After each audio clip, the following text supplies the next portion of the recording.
I've been here, there, everywhere. This is the RV Show. Hi, g'day, it's Scott Gibbons. This is the RV Show, and I have a special person with me today, which is Jaclyn Bold.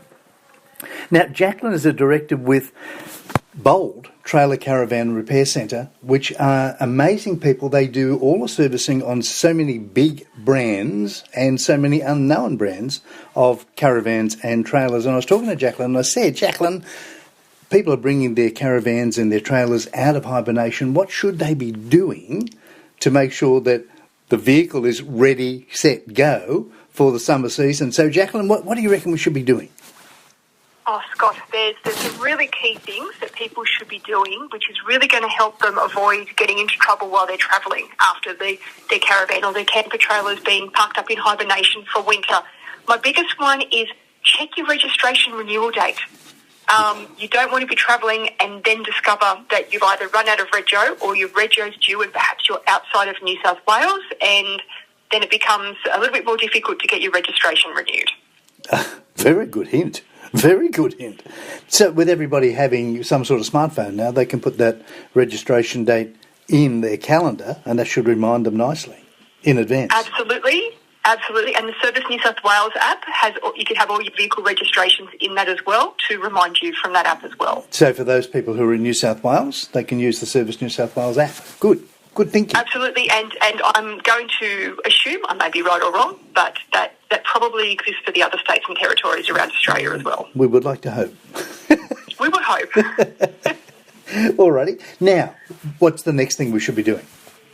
All right, next thing is have a look at your service schedule. Have you had your 12 monthly or every 10,000 kilometre service done on the caravan or the camper trailer? Most manufacturers will actually have that written into their service schedules. It's like a car. It's the easiest way to think about it. Right. And a lot of people will do their maintenance when they bring it out of hibernation, and they're servicing, getting that caravan or that camper trailer ready to travel. Right. So every 12 months or every 10,000 kilometres is the recommended? Yep, whichever comes first. Obviously, if you're doing a lot of mileage, you're going to rack up that 10,000 kilometres pretty quickly. Yep, and then get that done. So when they bring it in for a service, what sort of things should they ask to be done? Sure, look, at a minimum, they should be looking for everything from the coupling to the tail lights and everything mechanical underneath to be checked. Good. So you're making sure the safety of that running gear, that whole safety factor, that's really what needs to be checked at that point. Right.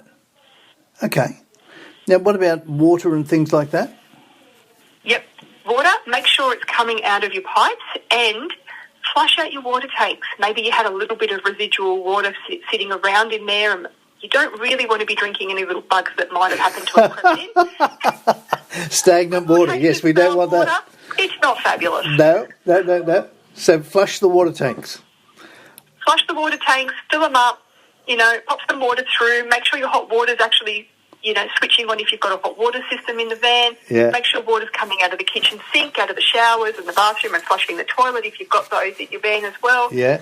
Just make sure water's getting everywhere it needs to be and it's nice and clean. All right. Now, one that I heard of was to make sure that you air the van out. Absolutely. Now, a lot of vans will get a little bit smelly and musty once they've been locked up in storage, and you really want to make sure that before you go away, pick a lovely warm weekend, open up all the doors and windows. If it's a pop top, stretch it back out, making sure that all that canvas is open. Not only are you airing it out to let that fresh air in and help with the smell, but it's also going to give you an opportunity to check for any mould. We want to make sure no mould or no water leaks have crept in to cause mould while it's been locked up. Yeah, good point. Mould is bad.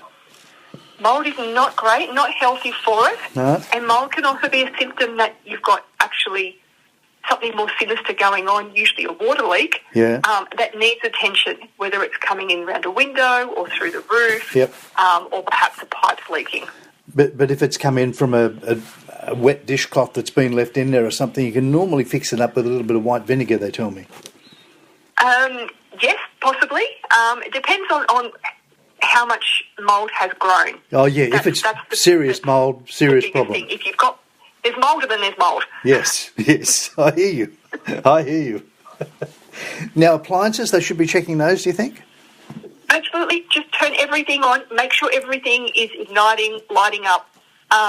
If you've got a three-way fridge, make sure it's working on 240 gas and your battery power.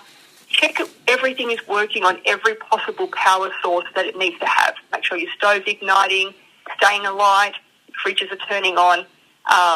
If you've got a washing machine, make sure that's working, flushing the toilets. Any gadget that you have inside the van, make sure it's operational. Hot water system, air conditioner, that sort of thing. Absolutely. If you've got vents that are motorised and fans, make sure that they're switching on.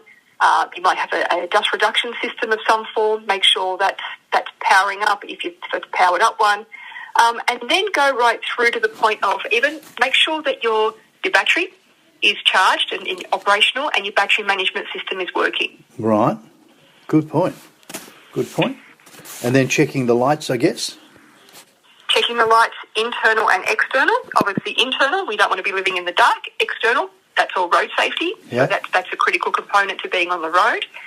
And then a lot of that, again, comes back to that battery and your solar panels. So making sure that if you've got solar, that your whole solar system is working, charging, putting out the right enough volts, isn't discharging too fast.